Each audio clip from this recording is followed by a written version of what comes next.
Our next storyteller is Basma Ibrahim DeVries. She's a professor at Concordia and is here supporting her 5-year-old son, Jacob. She's a professor, and I said that already, so I apologize. But at Karen's urging, she's trying a new script on the crowd. So this is probably the first time anyone's ever witnessed what she's about to share with the group. So let's please welcome her.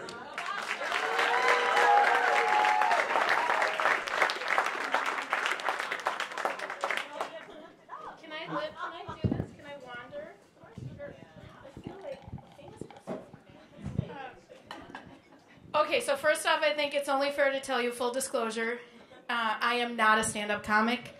In fact, I have no formal training or experience with this whatsoever. I do tell a lot of stories, mostly to people who will listen, like my dear mother, who's here. Part of her role is my mother, my cat, hears my stories a lot. And mostly I tell stories about my travels that didn't go quite as planned, or crazy intercultural experiences that I've had, because that's my field of work. And I take students to other foreign countries, and it's always exciting. But when you live by the seat of your pants, like I often do, you always have kind of crazy adventures, and you got to tell people about them, right?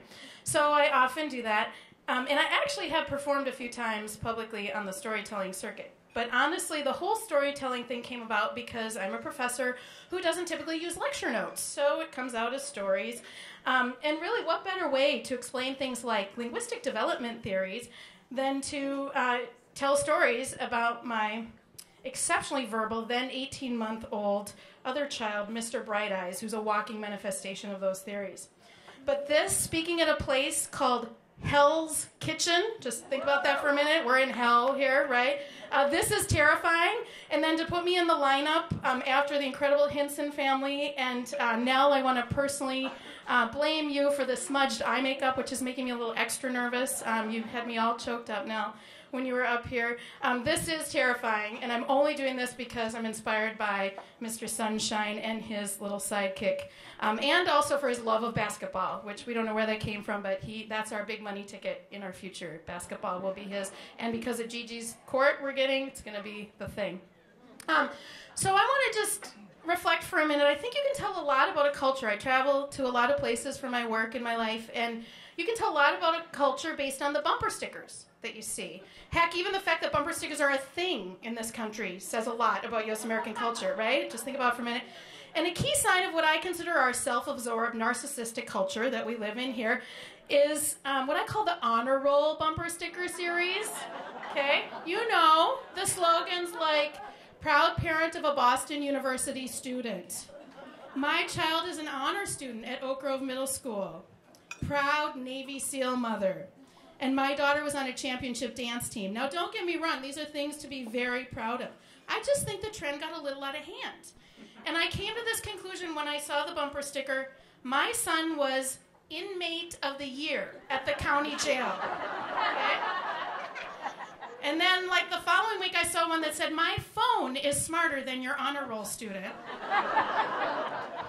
So I get it. People have attachments to their particular phones, right? I'm in the market for a new phone, but I'm just going a little too far on a bumper sticker. But this is the best one. I saw one that said, proud parent of a homeschool honor student. Let's just take an extra minute to think about that, shall we? So I'm thinking, who's on the committee of the homeschool, right? And, like, who was the competition? Like, the kid and her brother, right? Somebody had to get it, right? And then who sets the criteria? The parent? So I thought that was kind of funny. I also think it's funny I never use lecture notes, but here I do. I have my notes here. But I'm not sure when I first saw this one. Some of you have probably seen it. It's the best bumper sticker ever. It says, my child has more chromosomes than your honor student. You seen that one? Yeah. Now we're on to something, right? It's not just bragging. It's actually instructive and awareness raising, right? So that's really cool. So it got me thinking, well, what other slogans would I put on a bumper sticker to let the world know what it's like to live with Mr. Sunshine?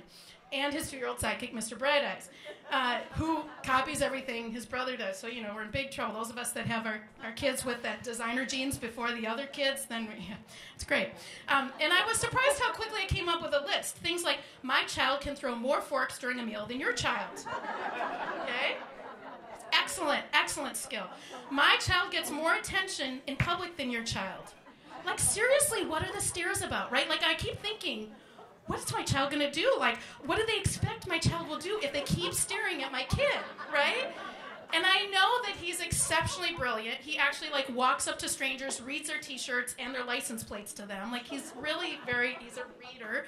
But really, that much attention everywhere we go. And then I thought, my child's smile can melt the most abrasive heart. Maybe that's why they're staring so long, to witness a melting heart. And another one for those of us with kids who have safety concerns, this is a good one. Please look out. My child chooses his own path, and it's often the middle of the street. Or the best one, I think many of us have been there, my child has more power than yours to hold up an entire line of people waiting for tickets, the movies, grocery store checkout, right? I just think when people look at that situation, I think, oh, you just have no idea how much worse it could really be, right? Like, if we want to talk about my kid holding up an entire line of school children because he decided to spontaneously plop himself in the hallway. Now, do you know how hard it is to control an entire school of kids? Now, that's some power my kid has, right? Or if my child, unbeknownst to me, has walked out of our house, down the street to yours, and you find him in your house, please call 612-729-4357. So, I know Chris has been there, right? Yeah, and this is kind of a side note. One of the best bumper stickers I've seen, this is actually not related to the theme of the evening, but it was so great I have to share.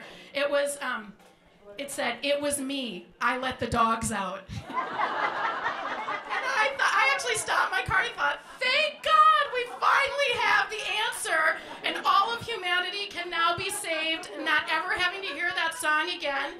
It was the blonde 40-year-old guy driving the blue Subaru in South Minneapolis. He let the dogs out. And we can kind of stop needing to deal with that song anymore, right? So the other thing I like to follow are the best parent tweets. And so I saw a tweet the other day on best parent tweets. It captured my daily life in less than 140 characters. The parent claimed this: 90% of parenting is shouting, "Where are your shoes? We're already late. Find your shoes." I spend a good portion of my day looking for shoes and retrieving them from various places. Behind the furniture, household garbage cans, on the bed, under the bed, in the bed, grocery bags, bookshelves, the bathtub, the porch, and mysterious places in what we call the traveling circus, which is our family van. And it's even extended now to not just the shoe hiding game, it's the T-ball hiding game in the backyard bushes. Every single day, that's my my little workout on my Fitbit, is retrieving balls in the bushes. We start with 5, we end with 1. We try to end, now we've lowered our goal. We just need to end the night with 2 balls, and we're good for the next day. But yesterday, after spending 12 minutes searching an entire house, those of you that know me know I function on Egyptian time. I'm Egyptian, so I'm already running 15 minutes late anywhere I go, right? So 12 additional minutes searching the entire house. I found the shoes in the kitchen sink. Logical, right? When the kid sees shoe hiding as a game, you got to beat him at his own game, right? And so I have to figure out how to play by his game. Now, most people that know me well would say that creativity is one of my key personality characteristics. Having children has upped my creativity potential exponentially. The shoe hiding game has challenged my skills and allowed me to develop in new ways. Thank you, Mr. Sunshine. All right. And just for the record, Super Daddy, John over here, who played with the band, we're aware, because I know there's some educators out here, we're aware that undesirable behaviors are often indicators of unmet needs, discomfort, right, or bigger issues. And this is probably true of all kids, right, not just those with the designer genes. But that extra chromosome has made us hyper-aware of looking for these little clues. It kind of feels like the way the extra chromosome manifests in the parents is detective skills, right? And so back to the acting out because of discomfort, we have exhausted that possibility with the shoe hiding. That because he actually does tell us when his shoes are uncomfortable and he needs new shoes.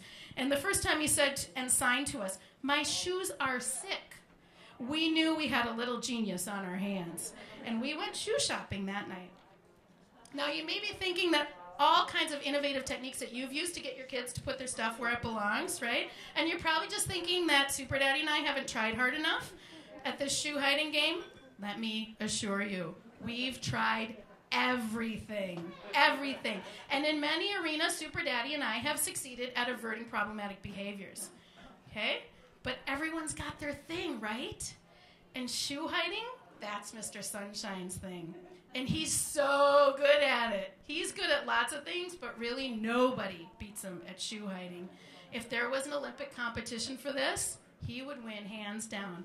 I would hold up his gold medal right here as proof of this.